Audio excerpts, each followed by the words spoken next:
You won't see it coming the way movies trained you to expect. There is no dramatic countdown, no heroic pause, no time to think. There is only a white flash, brighter than the sun, arriving in a fraction of a second and permanently rewriting your future. If you are listening to this, you probably still believe survival after a nuclear blast is about luck. It isn't. Survival is physics, distance, shielding, and time. And the clock starts running before your brain even understands what just happened. Hollywood tells you everyone dies instantly. Reality is more brutal. Most people don't die right away, and that delay is what kills them. Radiation doesn't announce itself. It doesn't burn, it doesn't scream, and it doesn't hurt at first. It waits. It lets you walk, talk, and believe you are fine. In a nuclear event, feeling okay is not a signal of safety. It is often the first step toward a fatal mistake. There is no safe zone, only zones where the damage arrives slower. This is not a story about hope or courage. It is about rules. The rules of ionizing radiation do not care who you are, what you believe, or how prepared you think you were. They only care about where you were standing, what was between you and the blast, and how fast you acted afterward. Miss the window, and no amount of bravery will buy it back. This video is not for the curious. It is for those who understand that collapse is not chaos. It is competition under new laws. We are going to break down the real science of radiation, how long the human body actually survives after a nuclear blast, and why most people never realize when their survival window closed. If you want comfort, stop here. If you want the truth, stay. The moment the weapon detonates, the event is already over for millions of people. Not because of radiation, but because of position. A nuclear blast is not a single threat. It is a sequence, and the order matters more than the magnitude. First comes the flash. That light is pure energy, traveling at the speed of light, reaching your eyes before sound, before heat, before understanding. If you are close enough, exposed skin ignites instantly. If you are farther out, the flash still blinds, still burns, still marks you as a target for what follows.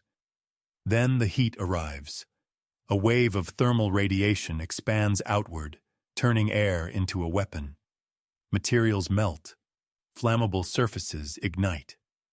This is not fire in the traditional sense. It is energy dumping itself into everything it touches. Distance determines whether this kills you outright or simply strips away your margin for error. After that comes the blast wave. Compressed air moving faster than any hurricane, flattening structures, throwing bodies, turning glass into shrapnel. This is where most urban deaths occur, not from the bomb itself, but from what the environment becomes in its wake. Only after these three does radiation enter the equation, and this is where most people misunderstand the threat. Prompt radiation, mainly gamma rays and neutrons, is released in the first seconds. If you are close enough, the dose is lethal, but not instantly. Your cells are damaged at the molecular level while you are still standing. Farther out, the dose drops sharply with distance and shielding. A wall, a building, even Earth can be the difference between a fatal exposure and a survivable one. This sequence is the first rule of engagement. If you survived the flash, the heat, and the blast, you are not safe. You are simply alive long enough to face the next phase.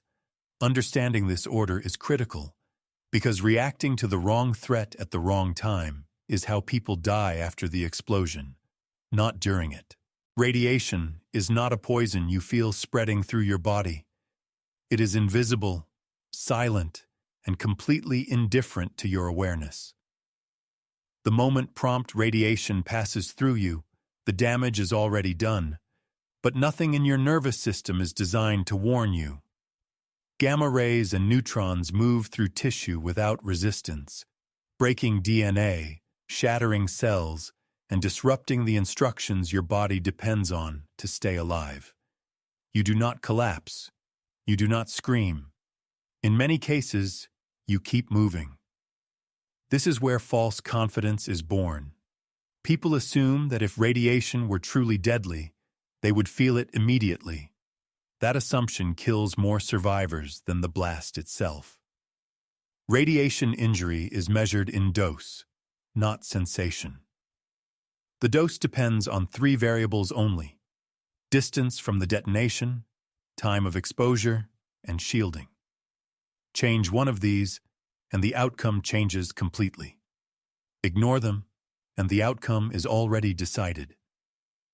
Distance is the most powerful factor.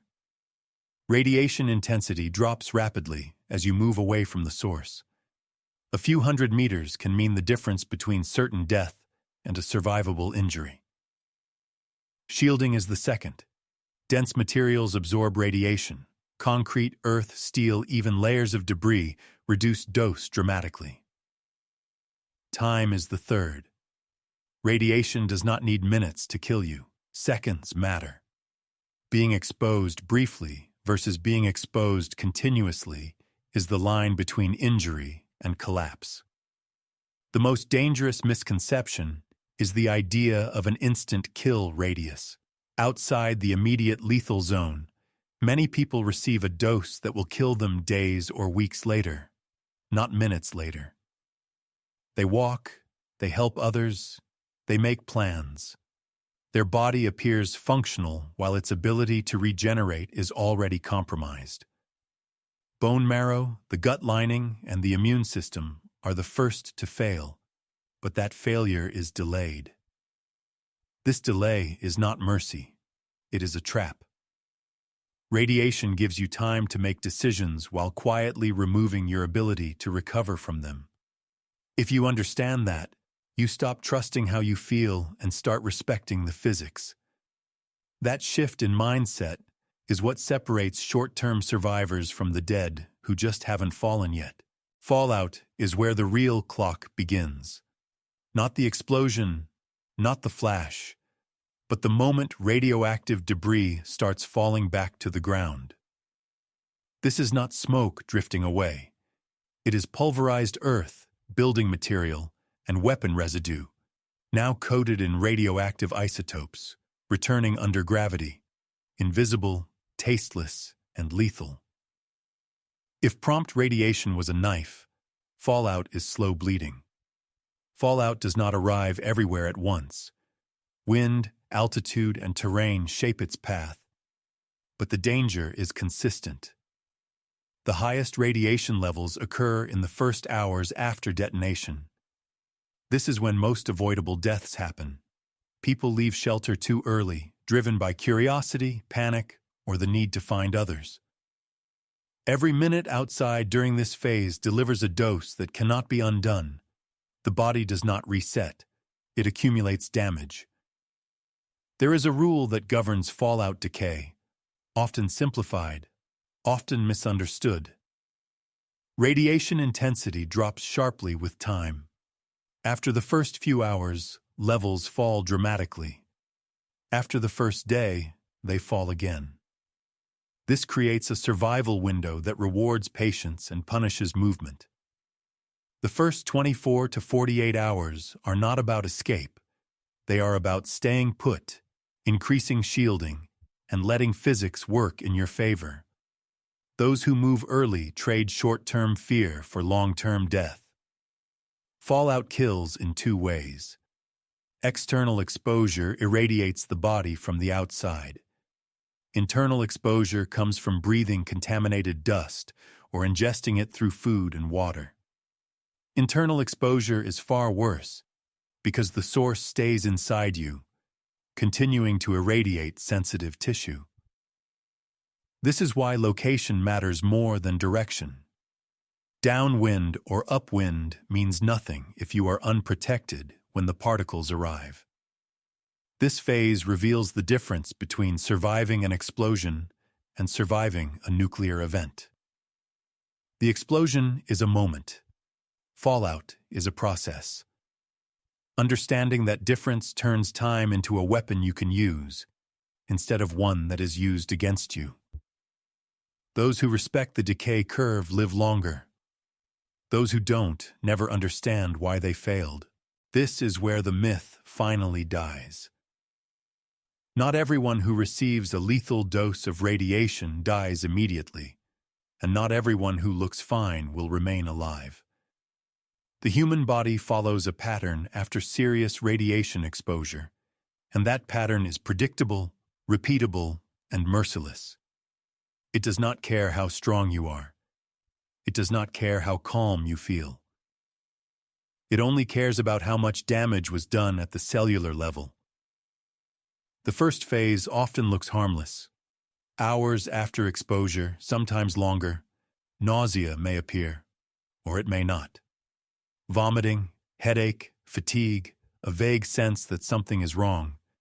Many people never connect these symptoms to radiation. Some feel nothing at all. This is not a sign of safety. It is the opening move. At this stage, the body is reacting to massive cellular injury, especially in fast-dividing tissues, but it is still compensating. You can walk. You can think. You can make decisions. This is the most dangerous period, because it creates confidence. Then comes the illusion of recovery. Symptoms fade, appetite returns, energy partially comes back. This is where people believe they made it. They leave shelter. They expose themselves again. They help others, search ruins, breathe contaminated dust, drink questionable water. Inside the body, however, the damage is accelerating. Bone marrow is failing. White blood cell production drops. The immune system begins to collapse. The gut lining, which renews constantly, starts to break down. Infection becomes inevitable, not because of dirt or wounds, but because the body can no longer defend itself. This latent phase can last days or weeks, depending on dose. Higher doses shorten it. Lower doses stretch it. But the trajectory is the same. When symptoms return, they return hard.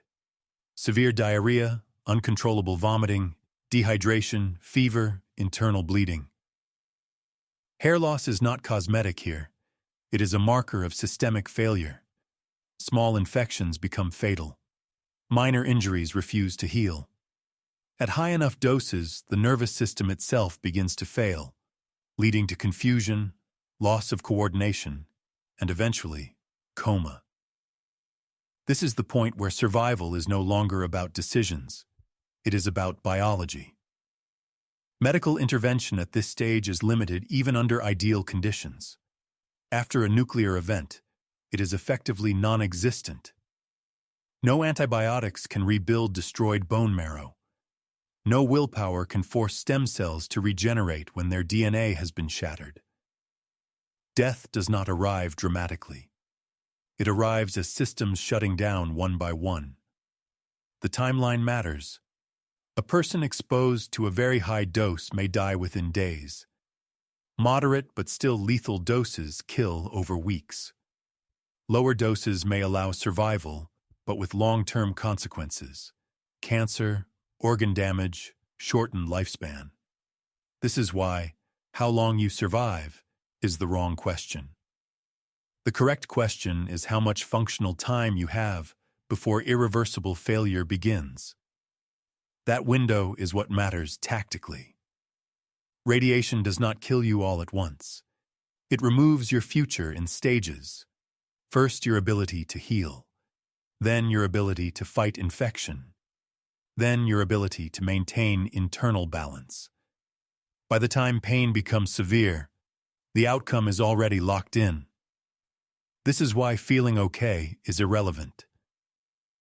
By the time you feel truly bad, it is usually too late. Understanding this changes behavior. It forces you to respect shelter, shielding, and time as life-saving assets, not inconveniences. It explains why the smartest move after exposure is often to do nothing, to wait, to reduce further dose, and to preserve what biological function remains. Those who survive longest are not the bravest or the fastest. They are the ones who stopped adding damage when damage was already done. So how long do you actually live if you don't die in the blast? The answer is uncomfortable because it has no single number. Survival time after radiation exposure is a sliding scale, and every decision you make after the detonation pushes you up or down that scale. The bomb does not decide your fate alone. Your behavior finishes the job, for better or worse. At extremely high doses, the body never enters a long fight. Death comes within days, sometimes within hours, as the nervous system and cardiovascular control collapse. There is little awareness, little pain, and almost no opportunity for intervention. This is not the majority case. Most survivors fall into the middle range, where death is delayed, confusing, and falsely negotiable. These are the people who live long enough to believe survival is likely. With moderate lethal doses, the body may function for 1 to 3 weeks. During this time, strength declines gradually. Infections appear without obvious cause. Fever comes and goes. Bleeding may start internally or from minor injuries. Every extra unit of radiation absorbed during this window shortens it. Walking through fallout, eating contaminated food, or leaving shelter too early can turn weeks into days. This is why movement after a nuclear event is not freedom. It is a trade, and most people don't know what they are paying with. Lower doses extend the timeline further. Some individuals may survive for months, even years, but survival here is not the same as recovery. The damage increases cancer risk dramatically. Organs age faster. Immune systems remain weakened. Life continues, but it is shorter and more fragile. This is still survival, but it comes at a cost most people never calculate in advance. Environment multiplies everything. Someone in a reinforced structure with deep shielding receives a fraction of the dose of someone in a light building or outdoors. That difference translates directly into time. More time to make decisions. More time to avoid compounding mistakes.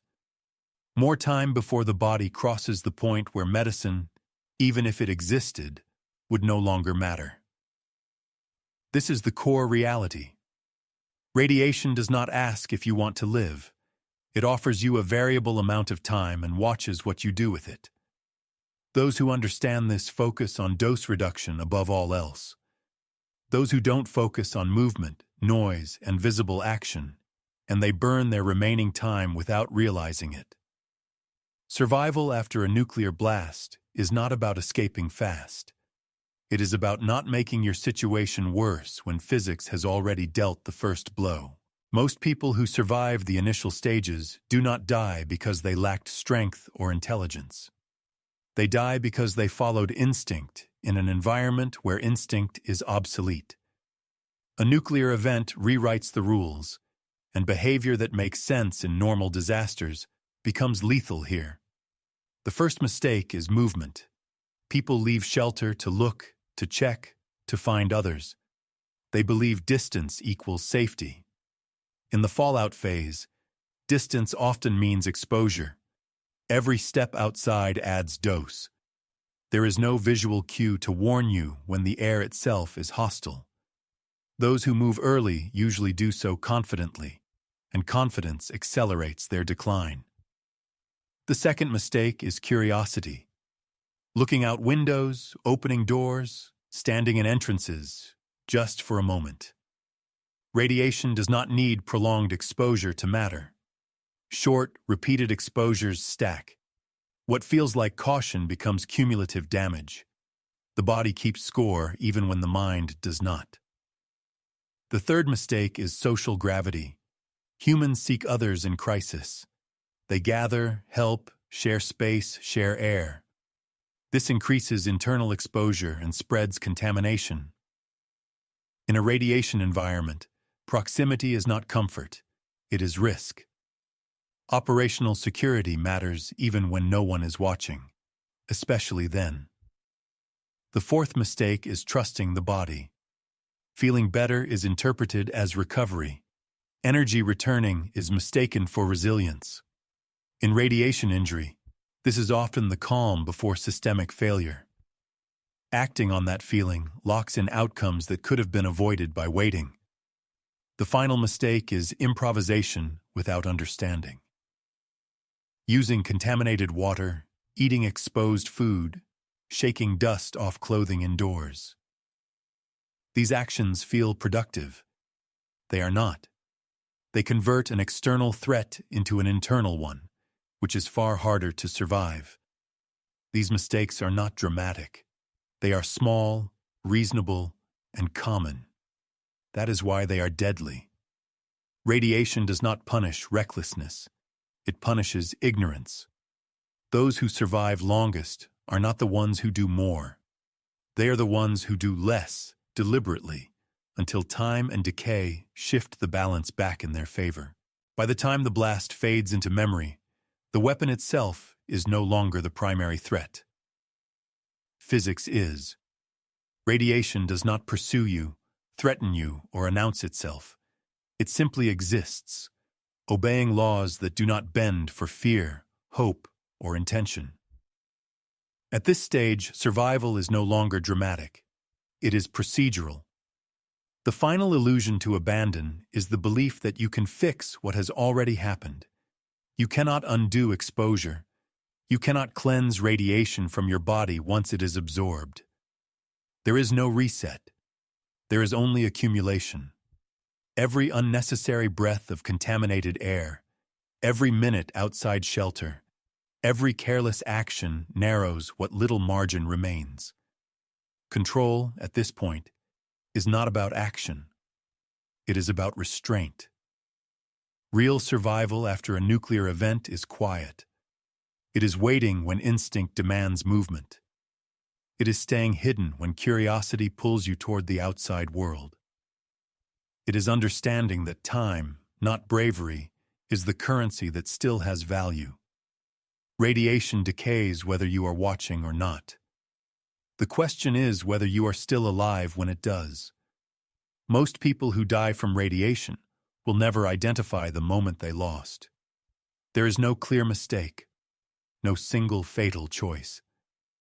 There is only a series of small decisions made under false assumptions, usually hours after the blast, when they believed the danger had passed. That is the real killer. Radiation does not reward optimism. It rewards those who treat survival as a mathematical problem under irreversible constraints. The explosion determines who dies immediately. Knowledge determines who lives longer. Everything else is noise.